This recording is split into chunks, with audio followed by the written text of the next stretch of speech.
Antes de virar munição para vídeos virais da oposição, a fraude bilionária do INSS já corria por dentro, com um vetor e um hospedeiro. E não estamos falando nem de Lula e nem do ex-presidente Jair Bolsonaro. Quem surge primeiro é o vetor, o empresário Antônio Carlos Camilo Antunes, o chamado careca do INSS. Imagine o vídeo alarmista disparado por Nicolas Ferreira. Talvez pela primeira vez ele tenha razão em uma coisa: existe um escândalo, mas o que não se diz é quando começou, quem sustentou e quem cruzou os braços enquanto o golpe crescia por dentro do Estado, até atingir aposentados, pensionistas e pessoas enfermas.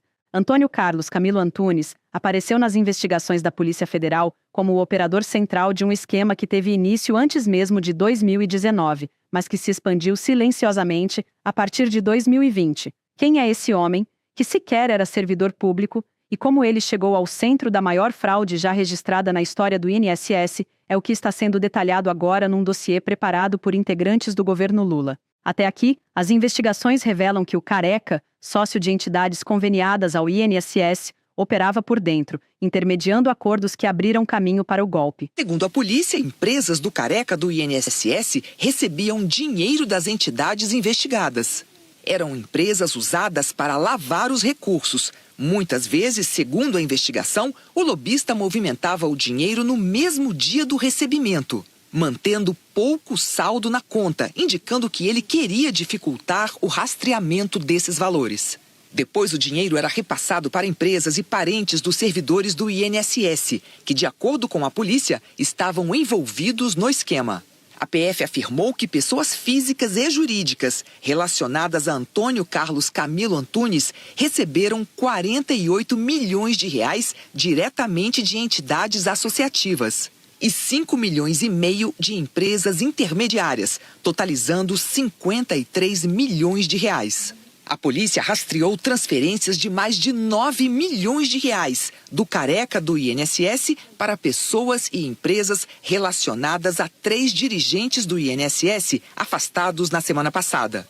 O valor é mais da metade do que a PF afirma que os 3 receberam no esquema. Em julho daquele mesmo ano, os beneficiários começaram a reclamar.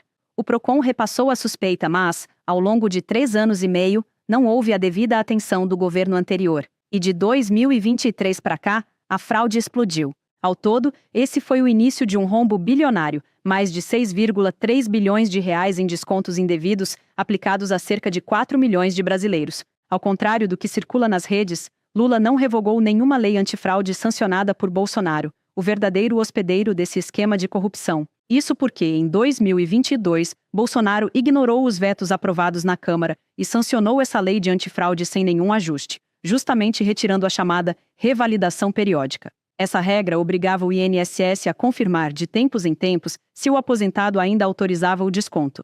Sem essa checagem, o caminho ficou livre para o acúmulo dos descontos indevidos, exatamente como aconteceu. Segundo o levantamento feito junto ao Diário Oficial da União, 7 das 9 entidades investigadas pela fraude assinaram acordo de cooperação com o INSS durante o governo anterior. O contrato de uma delas foi renovado em 2023, assim que Lula assumiu a herança do governo passado. O governo Lula se viu diante do dilema: investigar ou passar o esquema adiante. No último mês, as investigações avançaram. Uma força-tarefa da CGU e da Polícia Federal foi mobilizada para ir até o fundo do esquema. Oi, gente. Eu sou Vinícius, ministro da Controladoria Geral da União, a CGU. Diante das mentiras que estão sendo veiculadas nas redes sociais, em nome da Controladoria Geral da União, venho até você para esclarecer pontos importantes sobre a operação conjunta com a Polícia Federal para investigar as fraudes contra os aposentados. Faço isso porque a gente trabalha muito por aqui, com seriedade e sem barulho, sem politicagem. Desde o início dos trabalhos nesse governo, recebemos a orientação do presidente Lula que a CGU seja implacável contra qualquer ato de corrupção. E é isso que estamos fazendo. É sempre hora de corrigir o que está errado, com verdade, com justiça e com respeito a quem mais precisa. Não é hora de espalhar medo ou mentira. É grave, muito grave usar a mentira ou truques de contexto para enganar o povo, para politizar um tema tão relevante para o país, que é o combate à corrupção.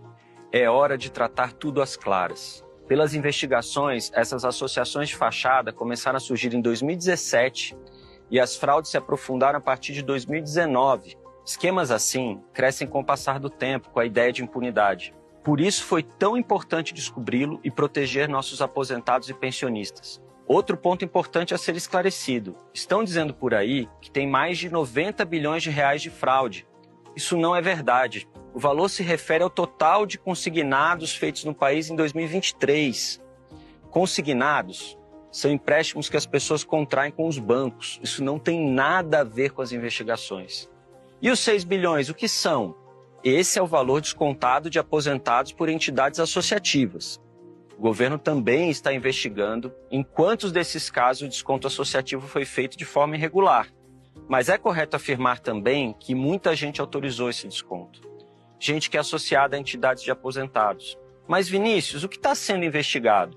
Essa é uma pergunta importante e direta e tem que ser tratada da mesma forma. São os casos onde essas entidades fizeram descontos não autorizados pelos aposentados. Estamos investigando quem são as pessoas culpadas, quanto desviaram e como irão pagar pelo seu crime. A Polícia Federal também segue investigando e tenho certeza, os culpados serão punidos. Agora, a oposição se apressa para instaurar uma CPMI, mas corre um risco real de, mais uma vez, dar um tiro no pé, como aconteceu nas CPIs do MST e dos atos golpistas. Nesta quinta-feira, o governo Lula deu mais um passo. Exonerou um dos coordenadores internos do INSS, que havia presidido o órgão entre 2022 e 2023. Sob seu comando, o esquema floresceu, e mesmo após a troca de governo, ele conseguiu permanecer, mas agora está afastado. O dossiê que está sendo produzido pela base governista promete expor, com documentos e provas, como o terreno para a fraude foi semeado anos atrás, e como a omissão deliberada permitiu que ela explodisse.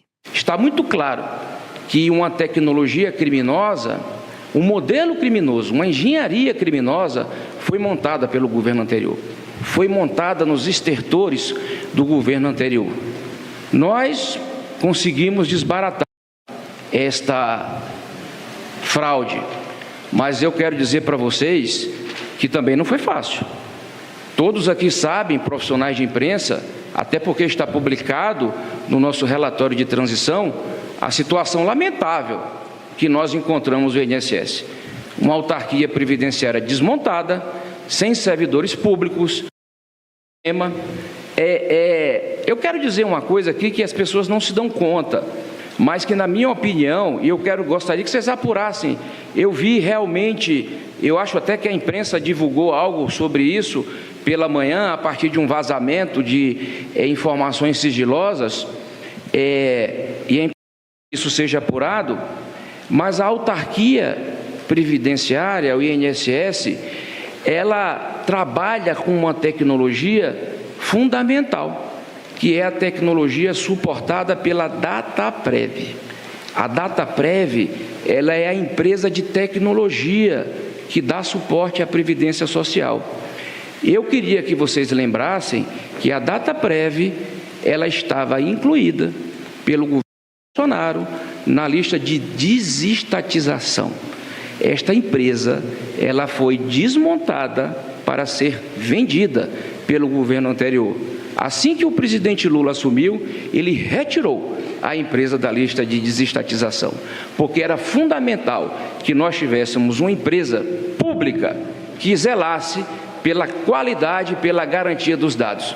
Eu acho que está muito claro para todos nós que foi uma engenharia criminosa e que é importante que o governo anterior e os seus representantes, inclusive no parlamento, eu vi que teve um deputado que fez um vídeo ontem com o objetivo de lacrar e causar terror e pânico na população.